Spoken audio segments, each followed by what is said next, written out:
Hello, I'm Ronnie Eldridge. Welcome to Eldridge and Company. Whenever I complained about the city council, people would say, "You think this is bad? You should try Albany." Well, Bill Perkins is doing just that. He spent 8 years in the council, 4 of them with me, representing Harlem and the Upper West Side, and he'll soon start his second year in the state Senate, representing an even larger district because it now includes Washington Heights. So, what's it like? Well, it is significantly different from the council. I have to say I'm very fortunate because I've come at a time of very great promise in terms of change. The dysfunctional state legislature that everyone talks about is on its way out. And I think even what we see now with respect to the Spitzer-Bruno debacle is sort of a smokescreen about an inevitable change that's going to take place, in which you see the Republicans doing everything they can to maintain the status quo, which is that dysfunctional approach that unfortunately the state legislature has come to be. Let's just, before we get into the hope and larger issues, just explain something. Was your experience in the city council helpful to you in Albany? Yes, in the sense that you get to learn a little bit about the legislative process, right, and you learn about the budgeting issues, how to use governmental agencies to serve the city and to serve your community. So I'm somewhat familiar with that. Obviously, it's a much larger playing field, a much more complex stage. Yeah. Did you feel as if you had as much opportunity to voice your opinion when you went first year in the Senate? No. The Senate is somewhat of a closed opportunity from that point of view, especially because we're in the minority and the majority, which are Republicans, control absolutely everything. You can basically stay home in some respects, and because they have such a dominance, and they appoint all the chairs of all the committees in the council. I was there, a chair of a committee. Even in my first term, I became. They control the budget totally in terms of the capital funds, and they control what legislation actually is voted on totally. The hope is, quite frankly, that we have a governor, a Democratic governor in Eliot Spitzer, who I believe really wants to make a difference on behalf of the people of the state and on behalf of the people of the city. Obviously, he's caught up in some things right now that are making it very difficult. But you get the feeling that with his administration, the appointees that he's had, you have somewhat of a much better rapport than members of the Senate and or the Assembly had in the past, because these are commissioners, first of all, that I, as a senator, had the opportunity to vote on, to actually, before they can actually become a commissioner, which is a interesting. And the Republicans voted for them. I mean, that's. And the Republicans also voted for them. But so we have a better relationship, I think, with the administration, the agencies, as well as the executive, and that's very, very important, because a lot of what we want to accomplish has to be. Well, it changed the balance, right? I mean, it used to have 3 different things, and 2 of them were Republican, and now you've got the other 2. Right, right. Yeah. So that's good. The council is a much more intimate body in the sense of it's smaller. Well, how big is the state Senate? The Senate is 62 members. Oh, instead of 51. Instead of 51, and then of course there's the Assembly, which is twice as large. Right. So it becomes a much larger group of players that you have to interact with to move legislation and to get things done. And your districts are larger. And the districts are How many people do you represent on the average? 350,000 people. So.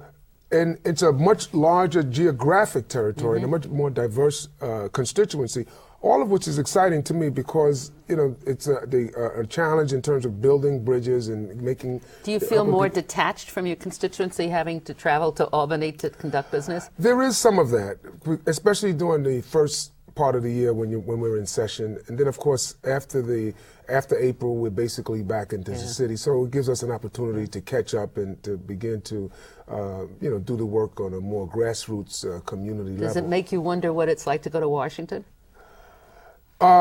It makes it in a little bit, and you realize the even greater challenge from the point of view of the distance between you and the community, because they spend much longer time in session and they're much further away. And I'm fortunate in that, I'm only 2.5 hours away, and we're up there maybe 3 days a week. So it's not as if we're up there from Monday through Sunday. January through April, we do get a chance to come back more often. Do you think you eventually want to try to see what it's like going to Washington? Well, they tell me that if we take over the majority in the Senate and you get a chairmanship, it's better than being a congressman. Oh, yeah? But right now... You may doubt that after a couple of years. Well, I right now, I'm sort of excited about the opportunities that are at hand and mastering those and getting something done. Does your agenda, the issues you're interested in, does that change now that you're in the Senate from the... It doesn't change, it expands. We were very much concerned about the affordable housing issue, which is like pervasive in my district and now throughout the city. The whole question of gentrification is not just a Harlem problem now. The folks on the Upper West Side, Morningside Heights area, Washington Heights area all over. are all feeling the tension in terms of not only affordability, but also in terms of newcomers versus old-timers and the values and the lifestyles and things of that nature. So that is a challenge that I've had to deal with when in the council, we're still dealing with now in the Senate. The whole question of health, the health issues. There is an enormous lead paint poisoning problem in the state of New York. In fact, we're probably number one in terms of the number of children that are poisoned by lead in the nation. 10,000 children are poisoned by lead in New York State. The housing stock is pretty old. Is that basically from the housing stock? Housing stock is old, and of course, the powers that be are indifferent. And to his credit, the governor has, and I have sat down personally along with his staff to talk about legislation that I've put forward to try to address it, and they've been positive. We should let everybody know that you really pushed the lead issue in the city council. And well, we were very fortunate. But the movement, the New York City Coalition to End Lead Poisoning, people like yourself and other members of the council were able to push through this legislation. Finally, Jack Newfield, my dear friend as a journalist, and others were very, very involved in helping inform the community and the city of how important this was. And so we got this very important historic legislation passed, which is a model that we're now using to take on the state level. So in that respect, we're really just doing what we did on the city, trying to do it on a bigger. And what about taxes? Do you have anything to do about taxes? You want your taxes cut? Yes, I do. Of course, I want the property tax cut. That's a biggie. Do you think people up there understand it? Better probably than people in the city.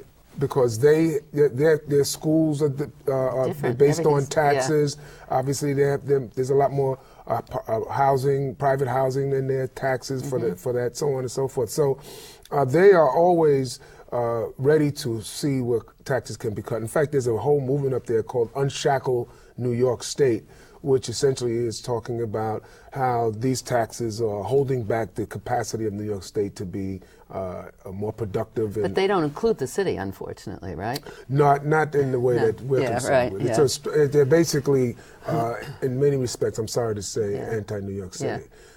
You find that a lot? Yeah. I find it too much. Yeah. And one of the things, though, that we have tried to do is to break down that barrier.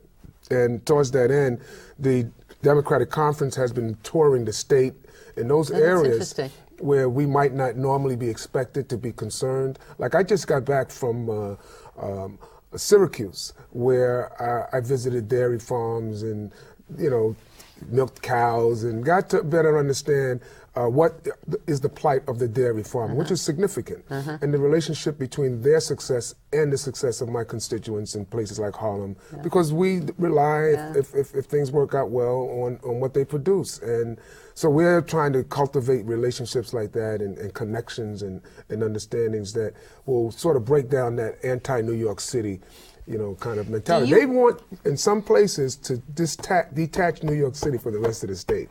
Well, that's always been, there are a lot of New Yorkers who like to detach from the rest of the state.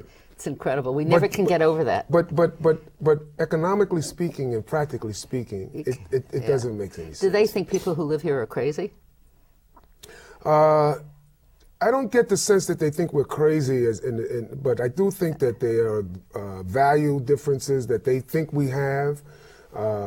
Tolerance for crime, for instance. They're for the death penalty, very much so for the death penalty. And obviously, a lot of us are not for the death penalty. And so that's a value for the most part. You know, every time, unfortunately, a police officer is killed, a death penalty bill comes before the body. Isn't that something? Yeah. Yeah. Did you remember when you were in the council? I think people in other boroughs thought that the people in Manhattan were a little crazy, right? So I'm familiar. How can you live in this density and with all this stuff? So I'm familiar with being the odd og, and from that point of view. Do you work closely with the other levels of government? I mean, are you working closely with the city council member? Did you work closely with the Senate when you were? I didn't actually work as much with the state legislature as I am now working with the local. Yeah. And I really treasure that also because, you know, basically what we want to do is make sure that we are contributing to what's happening in the city. And so consistency. Right. So educational issues are very, very important. And a lot of what the city, I didn't realize how much the state government impacted city government. You know, home rule issues. Right. Talk about congestion pricing. Well, now we have this congestion mitigation commission that includes a home rule message from the city council before the state legislature will even consider a bill. Whereas before, the mayor brought it to us, expecting us to pass the bill. But, you know, this congestion pricing issue is a big thing for city residents, especially these so-called outer boroughs, people in the Bronx, Brooklyn, Queens, and Staten Island. They're not as receptive to the idea, at least especially according to the polls, as those of us who live in Manhattan.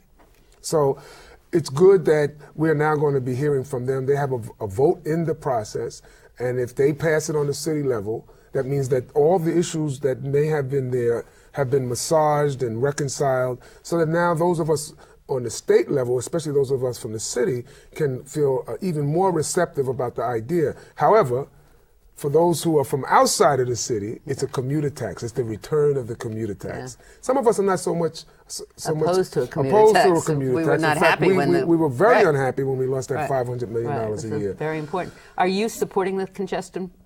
Yes, I'm a supporter of congestion pricing conceptually, especially in the areas that I represent, where there's really environmental and health issues that are most pronounced. And I think hopefully this approach will solve. Unfortunately, as the mayor has proposed it, it may backfire. It may be a solution that actually aggravates the problem. And so we're happy that we have sort of created this commission so that now we can begin to look at this more carefully instead of it being railroaded. Are you on the commission? No, I'm not on the commission. We have a representative on the commission. So we just met with him a few days ago, and I'm going to probably have a hearing in my district to sort of really get an opportunity. It's interesting because I look at this plan as a reasonable alternative to tolls on bridges that I think should be. Right. And it would be, it affects less people, fewer people in the other boroughs, right? Right.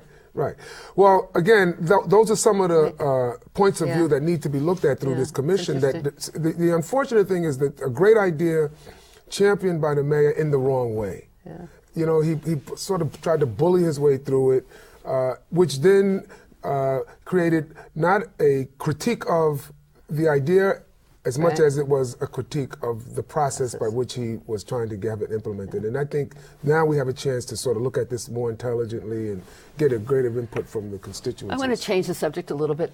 You've always talked about your mother, that you had a terrific mother who watched out she just turned 80 years old. She did. That's 80 years young. And you Tough as ever. You went to collegiate school, which is a very elite private school, and you went to Brown University. More elite, both of which are getting more elite every day. Did you think when you were growing up that you would see an African American running for president of the United States? Yes. You did? I thought it might be me. No, I'm just joking. But I kind of visioned it, not necessarily now or when or who, but I grew up in a time of great optimism because it was a civil rights movement. Barriers were being broken down, opportunities were being created. I was getting opportunities, so it wasn't a great stretch to think that the country was going to change in such a way that an African American would be a candidate and possibly even a president. Now, that possibility obviously became more and more apparent when you got to see people like Jesse Jackson run, Congresswoman, what's her name, from the Bronx, from Brooklyn, Oh my God, I apologize. She passed away. The first Shirley Chisholm. Shirley Chisholm, yes. She ran for president. She ran for president. So it became, and then even people like Dick Gregory. Right. In but his they were own never way. considered serious as this one is. But they were part of that movement, that tendency to all of a sudden, conceive and actually believe that the possibility could happen. So it doesn't surprise me that Barack Obama is a very viable and powerful candidate, potential president of the United States. He has a great message, especially when we look at his position with respect to the war, when we look at his understanding of the need for change. And all of these candidacies spoke to change at a time when change was in the air. Now, he has been the best change agent so far in that sort of series of those who were on that message. And I think now it's just a question of, the mechanics of politics, which you know well, and being able to navigate those early primaries successfully. Does it make you feel, does it excite you? Oh, very much so. Yeah. I mean, this is a candidacy that is sort of like the fulfillment of the whole civil rights movement that I was a part of. And so, and to see the country evolve, in this way, and to really potentially be able to have Barack Obama, as even Hillary Clinton, even though I'm not supporting her, as a serious candidate, as a potential president, it is really speaks well for the country, despite all the other aspects that one could easily criticize, including the way this war is being carried on now, the crippling health crisis that we have, all those issues. But these candidacies, especially his, promise a resolution. So it brings back the optimism and the promise for that me, you felt I think, when you and what's exciting is to see the younger. That's what's people really exciting, isn't it? Of the age of when I was, to see their excitement about it. And when you have young people who are not cynical, who have a faith, you have to feed that, you have to cultivate that, you have to reinforce that, because that's what this country has essentially been about. So you're campaigning for him? Yes, I'm campaigning for him very hard. I'm proud to say I was the first elected official to come out on his behalf. I thought it was important, and I can see more and more support coming his way. He's already made history by the amount of money he raised, and not only the amount, but the numbers of individuals who have contributed to his campaign. Over 250,000 individuals, $100 or less. That's a historic number, and that shows a movement. That doesn't just show a flash in the pan or big chunks of dollars coming down from people with whom you'll have to be beholden. These are people who are believing, and that's why they're giving. And those little dollars are voting dollars. Those big dollars are sort of like transactional kind of giving. That's a very important thing. How are we going to vote in the state? Are we ever going to have a different voting system? Yes, because the law requires it, number one, and in fact, as we speak... Didn't we get a waiver, though? We have a waiver, and the Board of Elections, as we speak, is meeting in Albany to look more at the machinery and the technology and the issues related to it.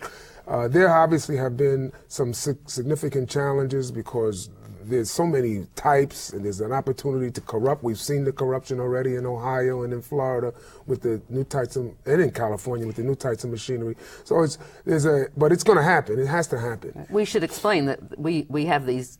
Every county makes its own regulations, right? Except for New York City, which is a city, and we're still on machines, and then you have all the computerized things. And other counties throughout the state are also on machines. Where the state made a mistake where the state made a big mistake was, it allowed each county to decide its own and machinery. It still does. Right. And so this is what makes it really complex, because now you may have 50 or more different types of voting systems in the state. Imagine state elections where you have to... And each of these companies that manufactures these different systems is out there lobbying each county, right? A lot of money is involved. Already there have been corruption cases that were anticipated. So it's a great challenge. But I think, again, from the country is due for new technology that people can have a great deal more confidence in. The cynicism in the voting process is not simply the candidates. It's not simply the issues. It's the technology that people don't trust. and they feel very often that their elections are being stolen. That's an amazing thing for an advanced country versus a developing country where you know there's always the impression that these countries automatically fix elections. So you were an outspoken opponent of former Mayor Rudy Giuliani, right? What do you think about this candidacy? It's a very scary candidacy. It is. Rudy Giuliani was a very, very mean-spirited mayor, especially to communities of color. He refused to meet with any of the black elected leaders, from H. Carl McCall, who was a statewide highest elected black elected official as the state controller, to Virginia Fields, at the time the borough president. It was just a horrible, divisive type of leadership that he gave to this city. And in fact, but for 9/11, which we are, at which time we're meeting, having this conversation, he would have gone down in history as a dismal failure. Because at that time, as you may recall, he was planning on running against Hillary Clinton for U.S. Senate. The polls were as low as they could get, and he was basically being run out of town, and also because of some other personal scandals that he was involved with. And lo and behold, this unfortunate 9/11 attack took place, and it resurrected his career, and he's now using it and how as a way to the White House, which would really be a horrible, I believe, consequence for this country. He also had terrible appointments and cronies, right? I mean, when you look at the one that he renamed Bernie Carrick. He renamed the prison. That was astonishing, wasn't it? The local jail for the courthouses was called the Bernard Carrick Correctional Facility or something, and then it quickly got covered over because he was busted for corruption. Yeah. And this was his right hand commissioner in the end of his. But then there was Safer, and who during a big crisis in the city went out to Hollywood. Academy Award ceremony. It was a very bad administration. And there were, and to his credit, when Allen Hevesy was controller, he investigated the contracts that the mayor assigned, no bid contracts. Maximus was a social service type agency that he gave a citywide no bid contract to, and to his credit, the controller found out that it was not done properly, and it was really about corruption. So, there was a lot of flaws that were crippling to his legacy, but, he's now the leading candidate. He is. It's totally unbelievable. Yeah. But maybe people are going to be like the people upstate and not like New Yorkers. Well, I think that the truth will come out eventually. You think so? I think as the campaign, if he becomes the Republican choice, I think that the debate will sharpen. That's true, but we don't want him to be the Republican choice. No. We want him to go. I would hope that the Republicans have a lot more sense than that. They don't have much sense. They really don't. How many of them don't even believe in evolution? How can you have Republicans like that? Yeah, how can you have They don't like that? want to have any change in the health insurance policies. We don't want a Republican. Yeah. No, we don't. We don't want a Republican. Not these kinds of Republicans. Now, the state Democratic Party. Is there a state Democratic Party as far as you're concerned? The presence of the state party leaves room for improvement. It has room for improvement. Actually, you have to remember that just before this transition, the party did very well under Denny Farrell. I mean, they really, in terms of elected positions, they got a governor, they got a U.S. senator. I mean, the Republican Party basically is crippled because of the fact that the. But that was really due to the party as much as it was due to the person running, wasn't it?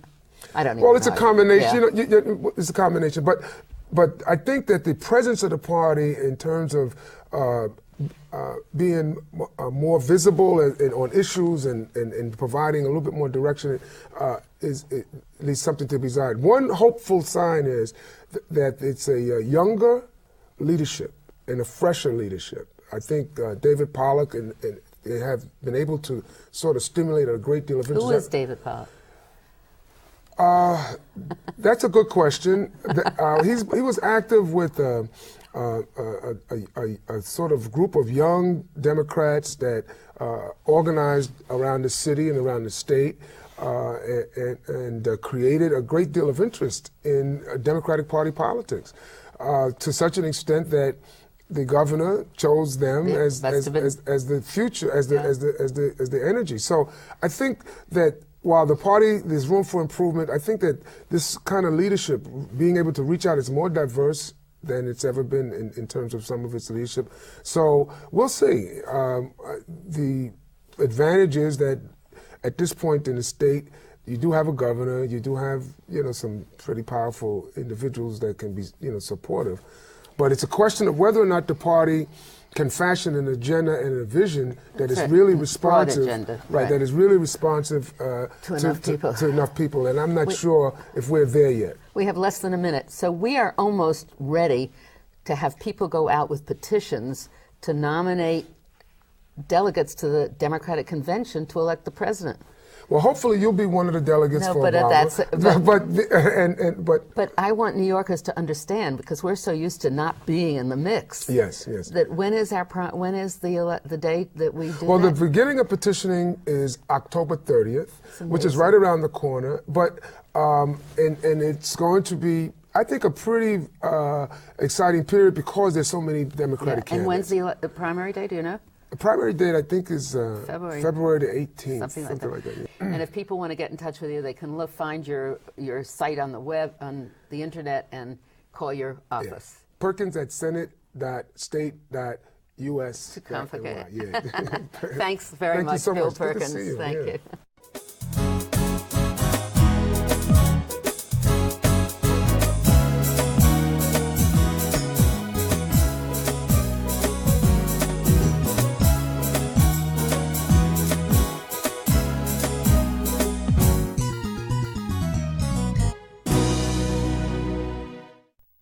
If there are any people you'd like to hear and topics you'd like us to explore, please let me know. You can write to me at CUNY TV, 365 Fifth Avenue, New York, 10016, or you can go to the website at cuny.tv and click on Contact Us. I look forward to hearing from you.